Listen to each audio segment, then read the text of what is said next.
In the top stories, staff of Winston Scott Polyclinic become the latest to walk off the job. The Attorney General says Barbados will honour the decision of the CCJ, and 2 sponsors come on board for the constituency football competition. Welcome to Nation News for Monday, September 21st, 2015. I am Janelle Ward.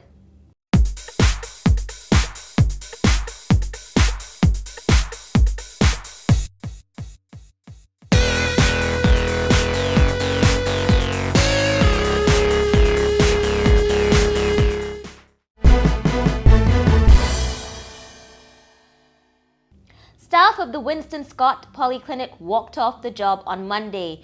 They became the latest group of public sector workers protesting job conditions. This time it is air conditioning units which are not working.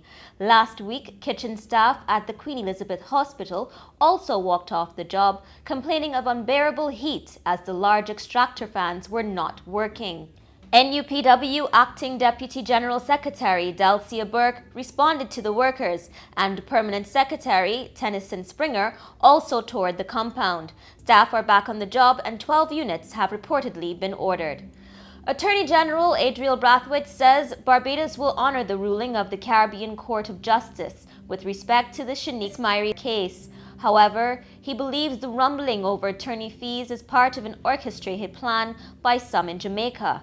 Ms. Smyrie's attorney, Michelle Brown, says she will be going back to the CCJ to get US $1 million in legal fees. Now, I think that this is political. I believe that some actors in Jamaica want to continue with the status quo and not join the CCJ. So that's why they want to be able to say that the CCJ cannot enforce a judgment against Barbados, etc.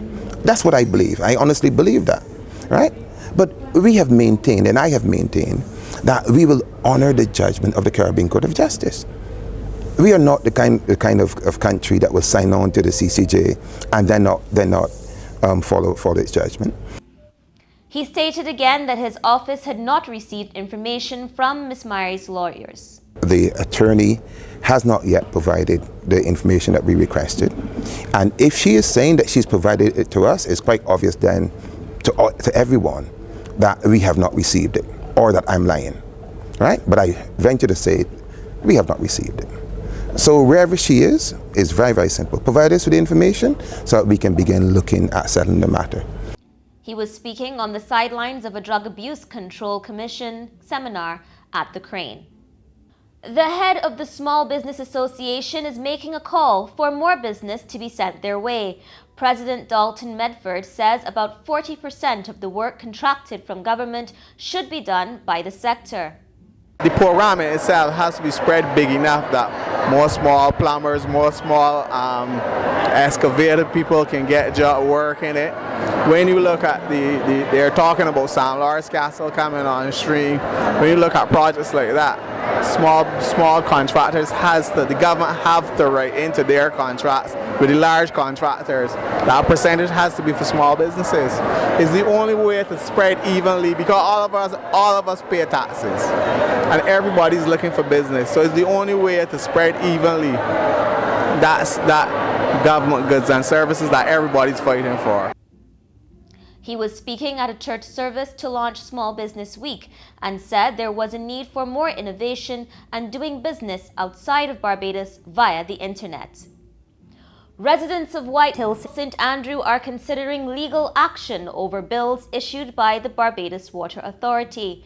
They say they do not get water for many days, but are receiving bills which have jumped from around $32 a month to hundreds of dollars.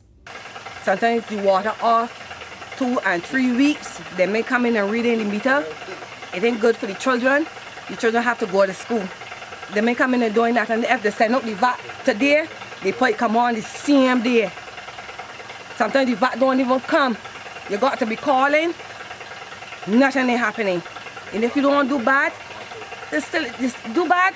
They ain't gonna come. They gonna come in the field. Like they gonna say, oh, they gonna send a truck. When the time the truck to come, you ain't getting the water, and they sending out a bill for people for $200, $100, and this $400. It ain't right for none of we up in here.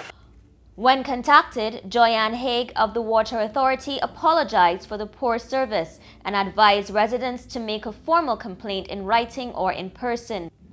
Attorney Ralph Thorne is among those who could be contesting the next general election for the Barbados Labour Party.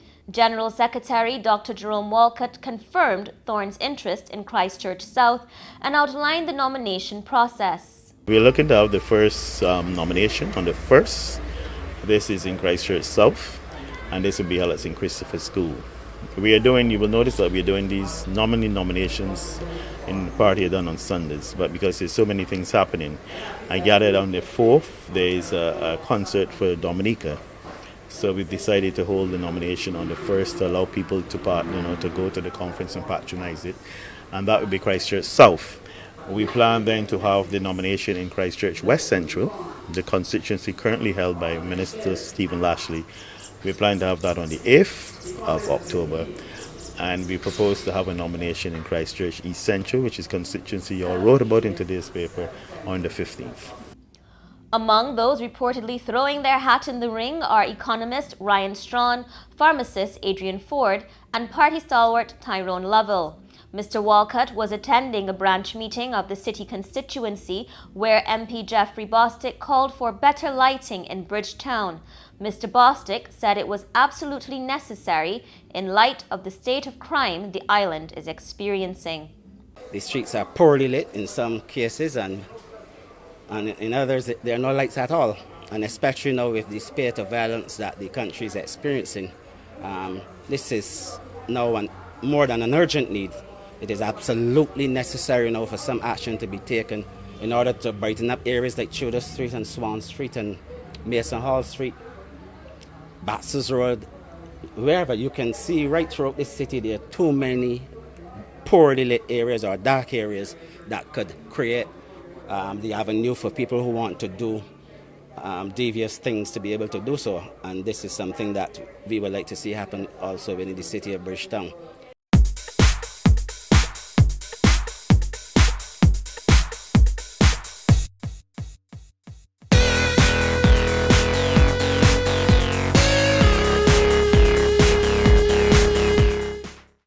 In sport, a scaled-down version of the David Thompson Memorial Constituency Council football tournament will be staged this year.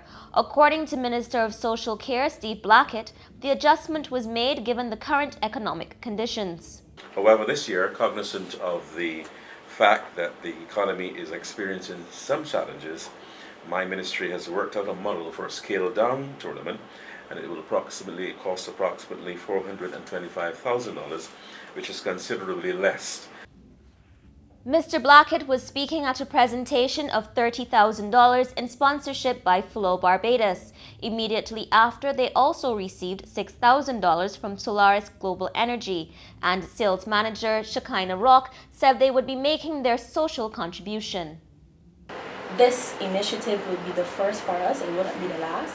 And as spoken earlier, we would look into making some donations into the social sector of some solar lanterns. We know what happens in Dominica, and we want to ensure that Barbados is prepared for any disasters. And Solaris Global Energy Limited will look forward to working with you in the future and in many more initiatives to come.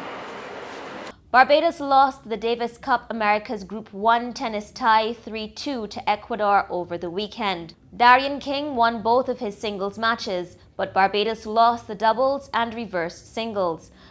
And finally, residents of a rural Indiana community have painted their way into the Guinness Book of World Records.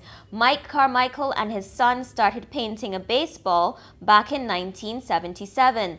Since then, he estimates it has almost 25,000 layers of paint, has swollen to more than 14 feet in width, and weighs more than 5,000 pounds.